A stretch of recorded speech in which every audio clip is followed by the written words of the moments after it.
अस्सलाम वालेकुम dear students. जो हमारा आज का टॉपिक है वो हमने एक एग्जांपल लिया है कि हमें एक कॉम्प्लेक्स नंबर को पोलर फॉर्म में कैसे रिप्रेजेंट करेंगे।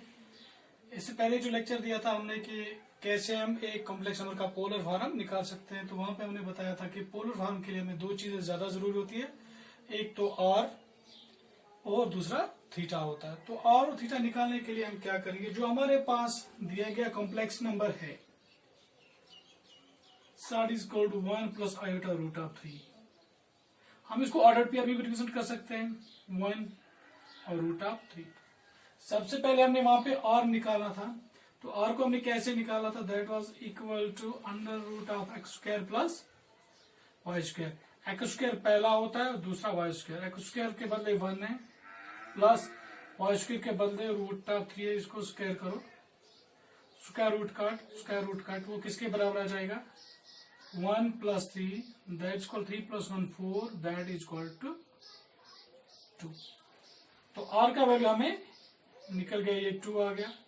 उसके बाद हमें निकालना था कॉस ऑफ थीटा और साइन ऑफ थीटा। आपको पता ही है कि कॉस थीटा किसके बराबर वहां पे हमने निकाला था x डिवाइड बाई आर। तो x का वैल्यू क्या है 1 और r का वैल्यू 1/2 2 आ गया। दैट मींस कि कॉस ऑफ जो थीटा है ये 1/2 है। कॉस ऑफ थीटा कब 1 के बराबर होता है, जब थीटा 60 डिग्री एंगल होता है। पहला आइए यहां पे। अब साइन ऑफ थीटा किसके बराबर आया था y डिवाइड बाई आर। तो साइन ऑफ थीटा किसके बराबर निकलेगा y का वैल्यू रूट ऑफ 3 है और r का वैल्यू 2 है। तो साइन ऑफ थीटा जब रूट 3/2, ये कब थीटा का वैल्यू साइन ऑफ थीटा कब रूट 3/2 के बराबर आएगा, जब एंगल किसके बराबर आएगा 60 डिग्री के बराबर। क्योंकि यहाँ पे जो थीटा और यहाँ पे जो थीटा एंगल दोनों का सेम ही होना चाहिए।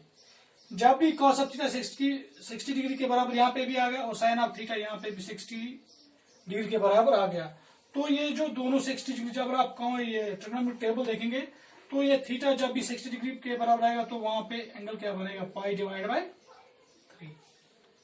तो कॉमन एंगल क्या बनेगा इन दोनों का, ये भी 60 डिग्री है, ये भी 60 डिग्री है। जब ये दोनों वैल्यू ट्रिग्नोमेट्रिक टेबल पे देखेंगे, कॉस ऑफ 1/2 कब 60 के बराबर होता है, जब रूट पाई बाई 3 के बराबर होता है। साइन ऑफ 60 कब होता है, जब वो रूट पाई बाई 3 के बराबर होता है।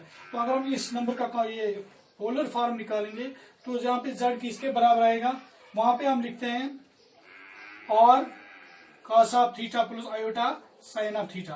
आर के बदले 2 है और कॉस ऑफ थीटा वो कॉस थीटा के बराबर pi by 3 plus iota sine pi by 3।